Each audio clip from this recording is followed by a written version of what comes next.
Hello future doctors, how are you all? Welcome back to MedSteps YouTube channel.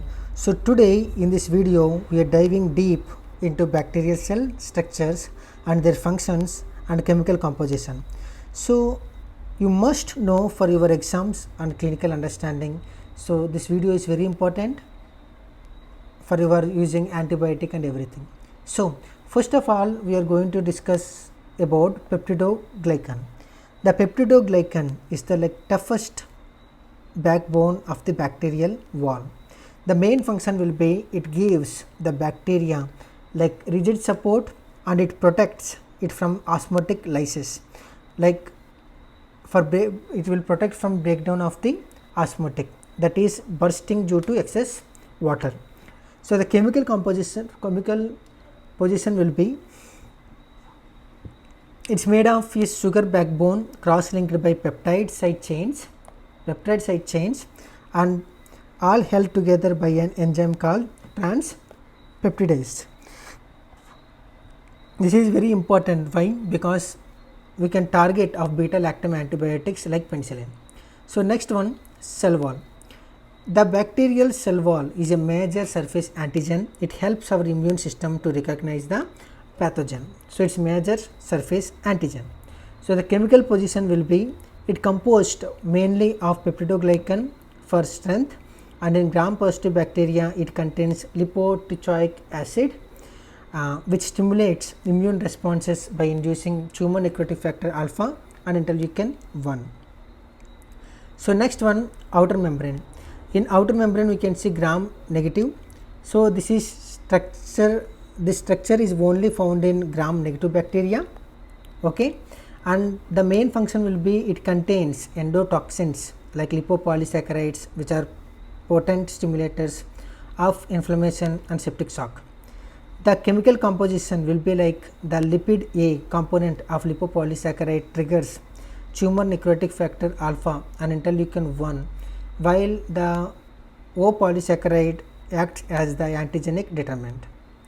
So next one, plasma membrane. The plasma membrane, this is like metabolic hub. It houses oxidative enzymes and it transports proteins and enzymes for cell wall synthesis. The chemical position will be like it's a phospholipid bilayer embedded with penicillin binding proteins. In gram positive bacteria we can say lipoteichoic acids, like in gram positive lipoteichoic acids also extend from the membrane. So next one, ribosomes. The ribosomes are the factories of protein synthesis. These are 70 S subunits ribosomes composed of 50 S and 30 S subunits, a crucial target for antibiotics like tetracyclines and aminoglycosides. Next one, periplasm. This periplasm is found in gram negative bacteria. The periplasm is the space between the plasma membrane and outer membrane. It contains hydrolytic enzymes including beta lactamases which breaks down penicillin, contributing to antibiotic resistance. Next one, Pilus and Fimbria. These are hair-like structures that mediate bacterial adhesion to host cells or foreign surfaces like catheters. The sex pilus is important in conjugation and it transferring DNA between bacteria. It made of glycoprotein. Next one, flagellum. Flagellum, think of it as the tail that gives bacteria motility. It composed of protein.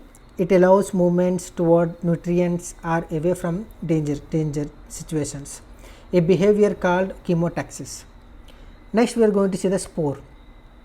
Only gram positive bacteria like bacillus and clostridium form spores which are extremely resistant to heat and dehydration and chemicals. They have a keratin like coat, diploclonic acid, peptidoglycan and DNA, enabling survival in harsh environments. Next we are going to see the plasmid.